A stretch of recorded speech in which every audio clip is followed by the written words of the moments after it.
Hello everyone. Today I am going to explain a data type of your third chapter, values and data type. Now here in this chapter I am going to explain a data type of Java. So what is data type? So according to the definition of data type specify the size and type of values that can be stored in an identifier. So I've already told you in previous topic in token topic what is identifier. So identifier are used to store the value whenever you will write a program. So you will use this identifier to store the value. That value you will use for the calculation. So just imagine that we are going to add 2 and 4. So this 2 and 4 you have to first of all you have to store in any variable. So this we will use the identifier to store the value 2 and 4. So this 2 and 4 where we will store in variable, and that variable is also known as an identifier. So to specify a size and type of this identifier, it means data type are used to specify size and type. It means that particular variable with whatever I am going to use, that particular variable, to give the size and type, we will use a data type. So data type specifies size and type of the values that can be stored in a variable. Now there are two different types of data type: primitive data type and non-primitive data type. So what is primitive data type? A fundamental data type which performs a various operation is known as a primitive data type. It means in Java a fundamental data type which perform a various operation is known as a primitive data type. So there are a total 8 different primitive data type: byte, short, int, long, float, double, character and boolean. This total 8 different primitive data type, and these all 8 different primitive data type is known as a fundamental data type, which we will perform for various operations. Just I will explain that what is the use, how to use a byte and short and long and rest of other primitive data type. Just I am going to explain.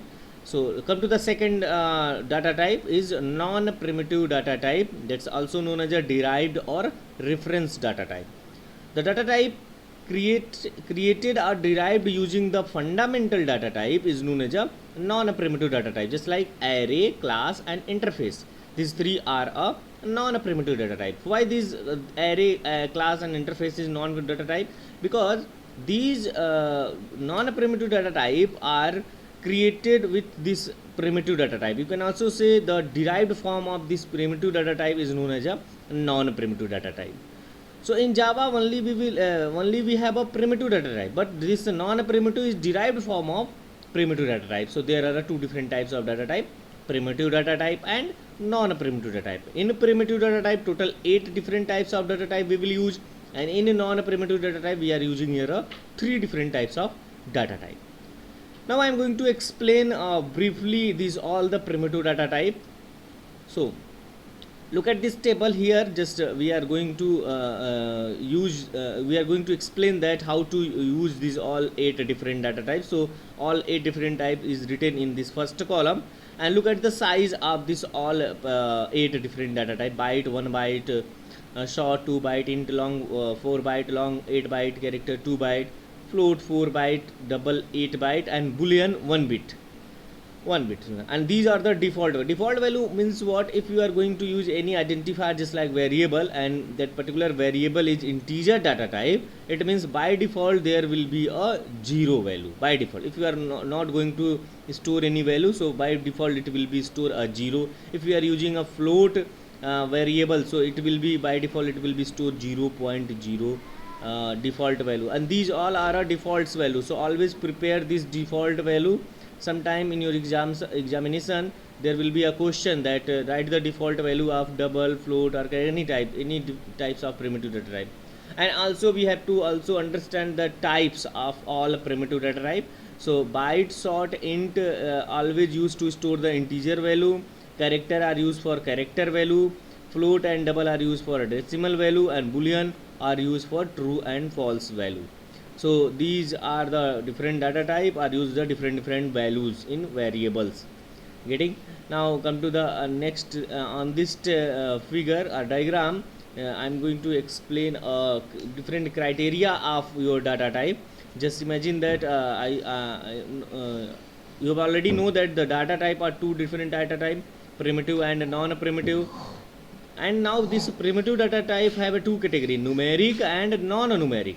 And in numeric there are also a two category, integer and float. Just look at here, byte, short, int, long, float and double, these all are a numeric data type.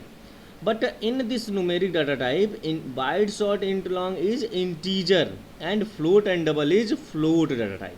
So these are the categories of this primitive data type. And in a non-numeric, character and boolean, non-numeric, character and boolean. But in a non-primitive data type there are no any categories.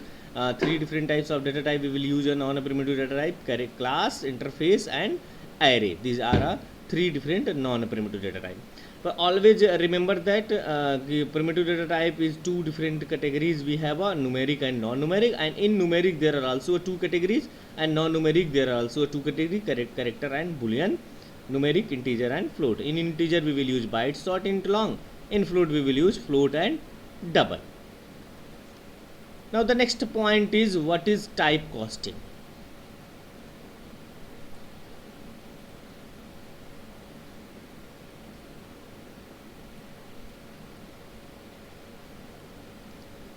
Changing a value from one data type to another data type is known as a data type conversion. So changing a value means if we want to change the value, if in one data type to another data type, this procedure is known as a typecasting. Just imagine that you are going to use a variable integer, int a equal to 5. Now this value of a you are going to store in long data type. So this integer value will be changed in long form, and this procedure is known as a typecasting.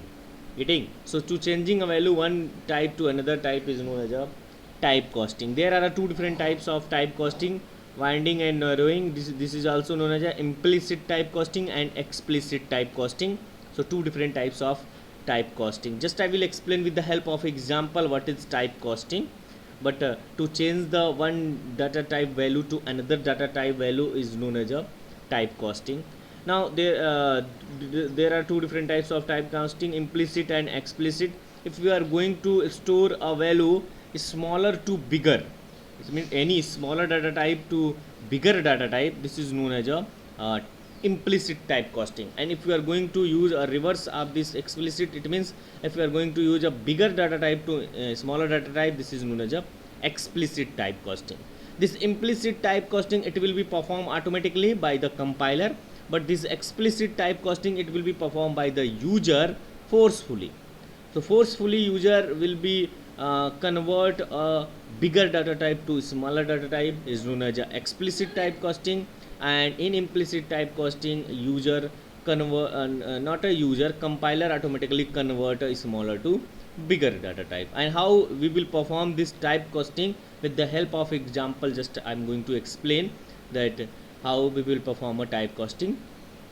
Look at the example, implicit typecasting. Now imagine that I have a variable a, and in this variable we are going to store this value 24, and the data type of this a variable is integer. So int a equal to 24 means we are going to use this variable a to store the value 24, and this variable a is a integer type. Now here we are written long x equal to a, it means the value of a is we are going to store in x, and the data type of x is long.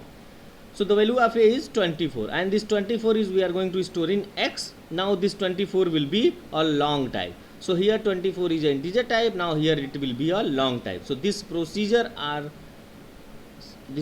is known as a implicit typecasting, because this 24 is integer and now this 24 is long. So to changing a one type to another type is known as a typecasting, and this one is a implicit typecasting because integer is the smaller size and long is the bigger size, and we are going to change this smaller to bigger, so it will be called the implicit typecasting, and it will be automatically performed by the compiler. Now this explicit type casting. In explicit, how we will perform an explicit type casting? I've already told you. Whenever we will convert a bigger data type to a smaller data type, so this procedure is known as a explicit type casting. So look at here, I have a bigger data type is double, and we have a variable d equal to 10. So we are going to store this 10 in d, and the data type as d is double. And now we will store the value of d in int e, and int e, integer, is a smaller data type and double is a bigger data type. So how we will perform here? Look at here, I equal to, first of all we have to write in bracket int, then we will write a d, because automatically it cannot be store the value of d in I. So first of all we have to convert the value of d in integer type, because we are going to store the value of d is integer. So we have to convert this value of d first of all in integer type, then it will be stored in integer.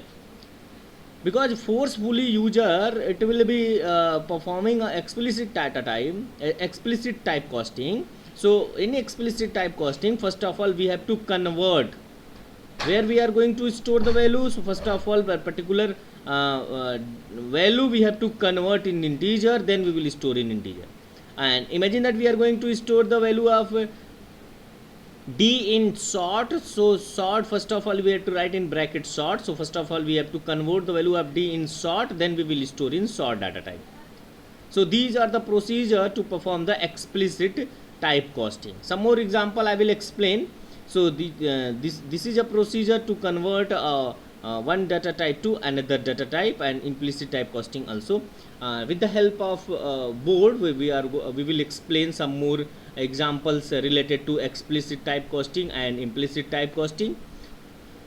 And look at the exercises of this chapter. So in this exercises of this chapter, all the fill in the blanks, true, false, and so many others objective type questions you have to fill in your book, no need to write in your copy. And in subjective type questions, short answer type question, differences, long answer type question, or program, all the programs you have to write in your copy. And on the next video I will explain all the questions and all the fill in the blanks, objective and subjective type questions. So thank you everyone.